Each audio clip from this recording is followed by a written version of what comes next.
Thank you guys for coming and just sharing your hearts today. I know that it's been a challenging time, and we're just excited that you get to tell your story because I think it will help a lot of people. Tell us and tell the people watching who Trinity was and even more is now. The good of that little girl. She was the sweetest, most purest, as pure as you can be, you know, being all of us being sinners, soul I ever met. I mean, just loved everybody. I mean, it could be the first time she met you and she instantly loved you. I'm a huge hugger, and I'm going to say still is, because I think she's in heaven hugging everybody. Yes. I mean, I could talk to somebody that she's never met, and she'd go and hug them because I talked to him, so it must be safe to do that.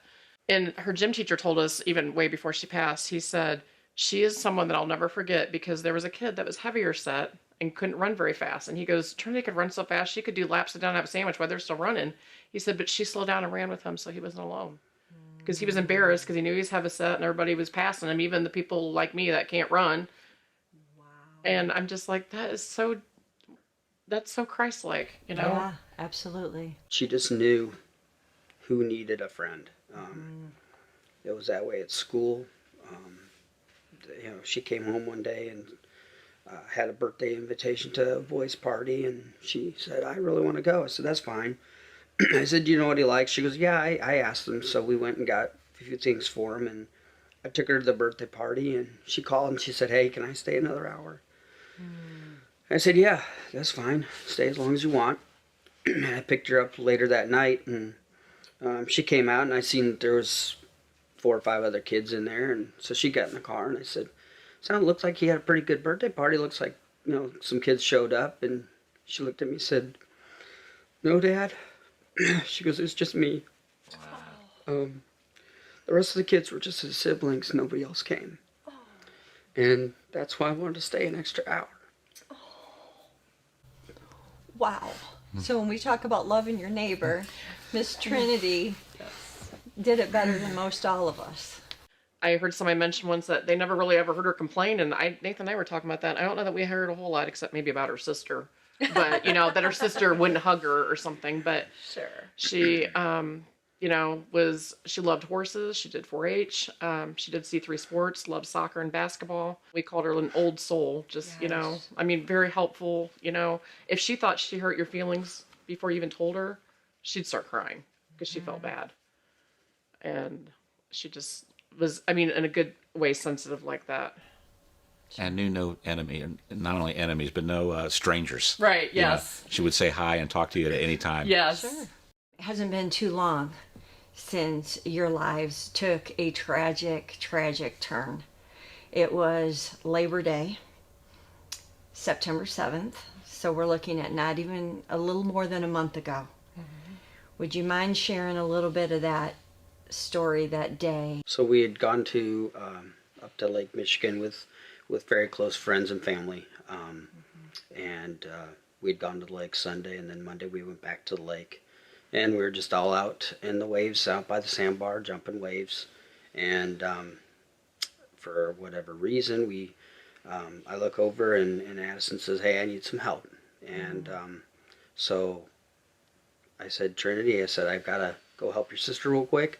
I said, just go ahead and go on in, and I said, I went to go get Addison. She was about 10 to 15 feet from my right side, so I went after her, and it happened so fast. Riptide undercurrent from people on the beach saying that you guys were really up close. The next minute you guys were out there, so we just got pulled out, and I didn't realize it until I got to Addison, and she grabbed onto me, and I realized we were all really in trouble. Yeah. So her and I got her turned around, and we started heading back in, and my other friend was telling us we had to go further to the right because we couldn't get back from the riptide. And so we got around, and I was able to get her close enough, and he grabbed a hold of her, and I finally got to where I could touch, and I thought Trinity had gone in. And I turned around, and she just said, Dad, help. And a big wave came. Yeah.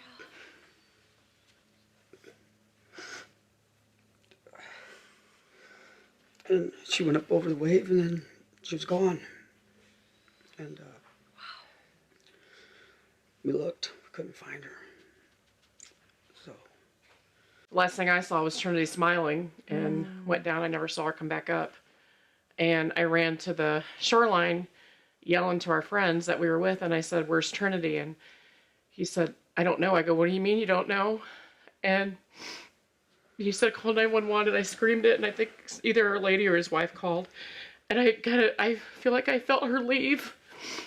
I knew in that moment she was gone. Yeah. And I started to cry really hard, and I said, I told her I was sorry, because I felt like I failed her. And I said, "You probably struggled." And as soon as I said that, I heard God say, "No," because as soon as she said I need help, I took her.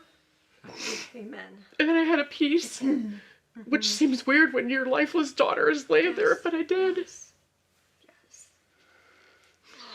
Wow. It's a day that no one should have to go through. No. Yeah. No. I'm going to hold your hand, if that's okay. Yeah. Maybe more for me than you, okay?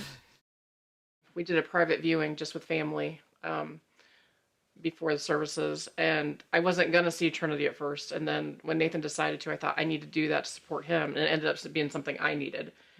And when I saw her, I mean, if you can imagine, but and I have a phobia of dead people. I'm sorry. I can't touch them, but it's different when it's your baby. I was kissing and touching her. I was like, she's so cold, she's so cold. And I heard the enemy clear as day go, "That's because you left her. You let her die. You let her suffer." And before I could even cry out to God to make him stop, I just had this overwhelming peace. And God said, "She's cold because she's with me. She's not there." And I didn't have to ask God to make the enemy go away, because that whole time through the funeral, that whole weekend, I never heard him in my ear. And Nathan's Uncle Charlie, and he's like, I could share this, said something that made a lot of sense. He said, "You'll know the difference between your grief and the enemy." And it's true. You can tell that, because the enemy is ugly. He's the accuser. I mean, says horrible things like, "Well, you left her, you let her die, you failed her, you shouldn't have gone." I mean, that's him. Where I can't believe she's gone. I just, I wish she was here. That's the mother's grief. And but that was one time out of many I really felt the peace. I didn't even have to cry out to God to make him leave. He just did it on his own, because all of a sudden I didn't feel the darkness or any ugly anymore. I just was like, oh, like I breathed, I mean, that was so powerful. She's cold because she's with me. She's not there. Right. And God doesn't have to do that. He doesn't owe any of us a darn thing, Wow. But that's how much he loves us, that he's, there for us with that, through this. But that's just one of the many times that I felt the most peace. I mean, especially in that situation when your 16-year-old daughter's in a casket and you don't feel like that's the way it should be. Right. The support of everyone, especially our church. I mean, my goodness, the outpouring love. I've told everybody, all we had to do is breathe and grieve. Because, I mean, everybody came alongside and did everything for us. I mean, so that gave us time just in our rawness and, to process. didn't want to go to sleep, didn't want to wake up. But every time I did, there was a group of people outside, and we just were surrounded by people that loved us, and just the support was overwhelming. Even though, like I said, I don't like crowds and don't like people, but it just, I know for her, she needed that more than I did. But knowing that there was people there constantly, and the prayer and the support, sometimes you don't see it initially, but it's felt. And a lot of times, I know even today, people are still texting us and, "Hey, what do you need today?" And it's just pray for peace today. And especially in difficult moments, it just seems like all of a sudden peace comes over us. The question why has come up a lot. You and I have talked about it a little bit, of why someone who resembles what Jesus wants us to be, why did he take her? Why did he allow this to happen? Has that gone through your mind a lot? God really has been, talking to my heart a lot, and on the whys and the what ifs. But yeah, at first, it was just like, you don't want it to be anybody's child, but you're like, why my child? Yes. And I kind of like what you said, Kim. It's like, she loved you so much, wasn't there another way? Wouldn't you want her to stay on earth and tell her about you? Why at 16 was she done? Just kept telling myself that he knows why. Yeah. He's got the big picture. Yeah. I know I've told a bunch of people, I said, I know God has a plan, but right now personally, his plan sucks. Yes. Um, It sure does. but there was initial some guilt on my part. Sure. People were like, "Don't blame yourself," but as a parent, you feel responsible for situations with your kids. But he's just, every time I think about it, I'm like, he has a purpose, he's got a plan, and, it's, he knew 16 years ago, and I don't think God says, oops, I messed up on that one. Amen. As much as we think it's an oops, he knew 16 years ago, and then I kept going back to Jesus in the garden, when he kept saying, if there's any other way, Lord, to save these people. And God said there's not. Yes. And we feel the same way, if there was another way, God said there's not for his plan. I still can't wrap my head around it. And I believe, like I said in the letter I wrote to her, that her purpose was fulfilled when we realized how many people she touched and how much she loved Jesus. And people that I wouldn't expect that saw that in her, like schools and stuff would say, Jesus just shined through her. And Through the funeral process and the visitation, it just turned into people coming up to us and telling us how she impacted their lives. It wasn't people saying we're sorry and out the door. It was genuinely people coming and saying, this is what we saw at school. This is what we saw from her. We had first grade teachers. We had middle school, elementary school, high school, just people from all over, and just sharing how she impacted their lives. And that really comforted us during that time. Yes. Because it wasn't us telling her, oh, this is our daughter. It was people coming to us and saying, this is what she was to us. Yes. And that made a huge difference for me. I imagine for you too. Oh, yeah. And we have the conversations. Tab's always like, why? I'm like, God doesn't show us everything. It comes down to faith. And my dad, thanks Dad, this one's for you.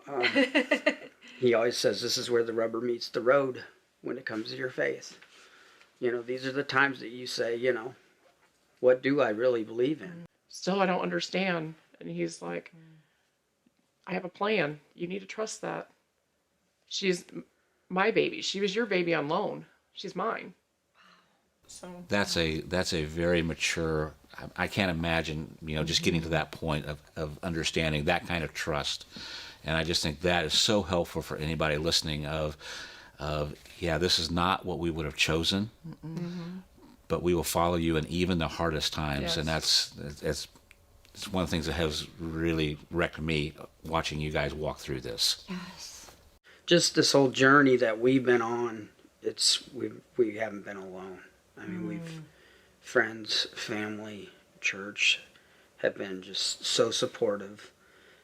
We even had some family from out of town that were just blown away by the support that we had, and the way Crossbridge and Pine Hills, worked together to make all that come together for her funeral service.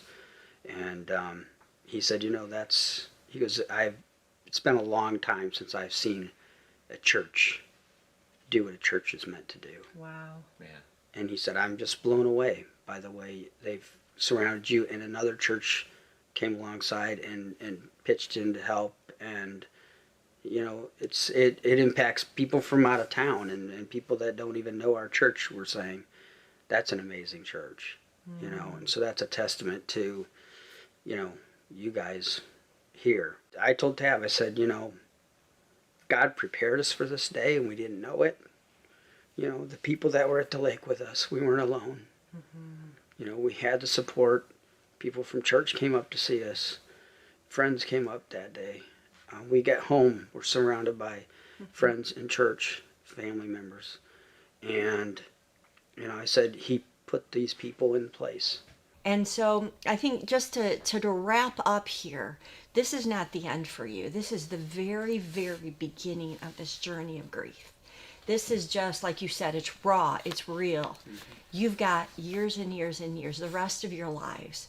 What can we as a community continue to come alongside you and help you? What can we continue to do for you to help you walk in grief? The meals are fantastic. I mean, I'm probably gonna gain a bunch of weight. I mean, that's very helpful. But I mean, prayer is a huge thing because when we're home alone or we're out running errands, you know, it's just there's just those moments when it's just, you know, it's sometimes easy to say, oh, I'll just trust God, but there's times when it's not so easy, and you still question Him, and you still have those doubts, and you still the feeling of guilt, and that kind of the emotions just wreck you.